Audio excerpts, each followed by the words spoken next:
Now, this is doing the rounds quite a lot at the moment. The law of attraction, they call it. I've been talking about this for years in terms of what you put out is what you pull back. This energy that we're generating that can now be photographed and can certainly be felt when you meet someone and you say, oh, I've got bad vibes from them, or I've got good vibes from them, depending on their own state of being. This energy is the energy that creates our reality, because it attracts to us a reflection of itself, and what that energy reflects is our inner self, our emotional, spiritual, and mental state. So when we feel fear, we attract to us fear. We attract to us what we most fear. And this is the ultimate evolutionary genius. It's what I call designer evolution. Because of this system of what we put out is what we get back, we constantly see a reflection of our inner self in our everyday life. Therefore, we can see our inner self in a physical way and learn from the experience and move on. Also, fear is the greatest block on evolution. Whatever area that we fear, that our fear relates to, is a no-go area for our evolution. Because people don't normally say, well, I fear that, I'm going to face it. They go, oh, no, thank you very much, change the subject, not going in there. So this process of drawing to us what we put out means that we have to face what we're putting out, so we can face it and evolve. So when we fear something, we draw what we fear to us eventually. When we put out anger, we draw to us anger. When I was having my angry period, in the 1970s particularly, my life was a series of angry confrontations. I was working in the media and the BBC and all that stuff, and wherever I went, I was attracting angry people all the time. Even if I was in an apparently consciously calm state, my subconscious anger is still going out there and it's still pulling in angry people. Someone comes into a bar in that period and they'd had a bad day, they found me every time. And then I realized, and I started to ask a few questions, what's the common denominator of all these angry confrontations? Oh yes, it's you. So what goes on? What's causing them? Why?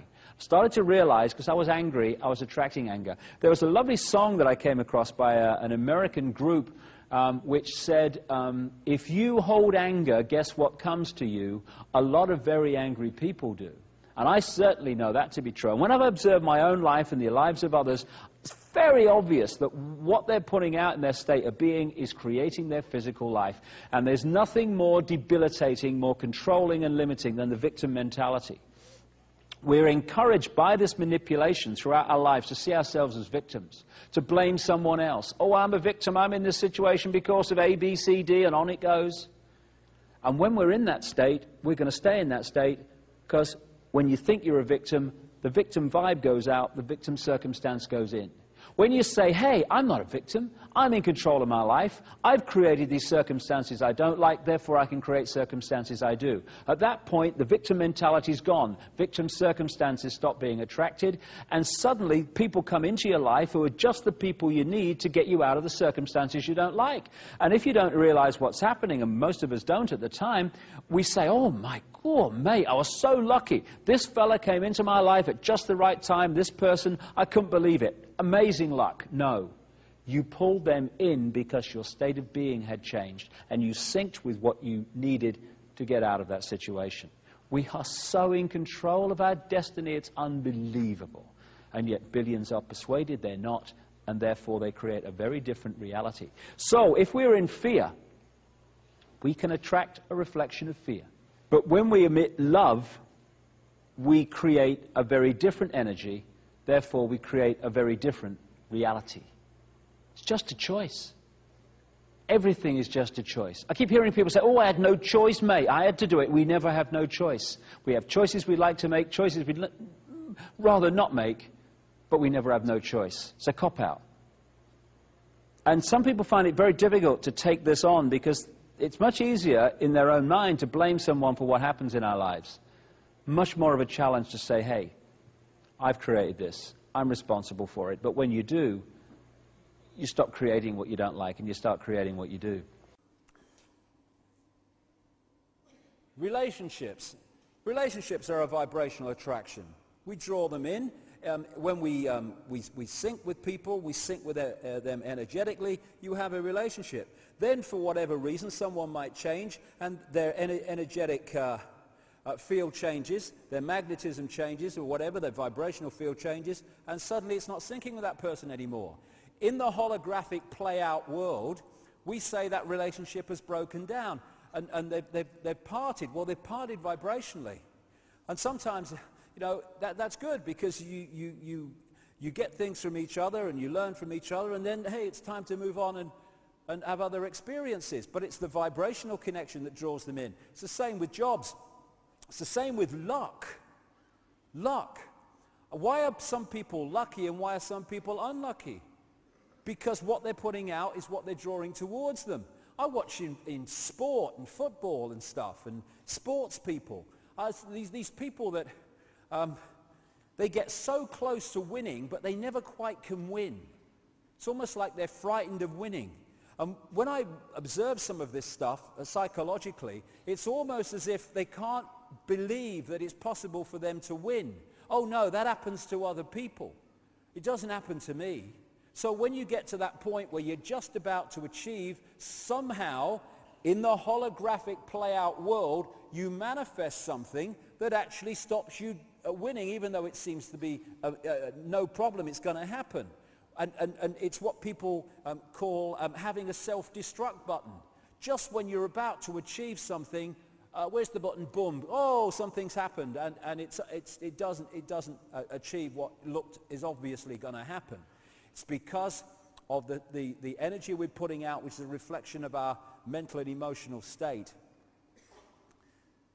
And one real big energetic magnetic attraction of reality is intent, I've found.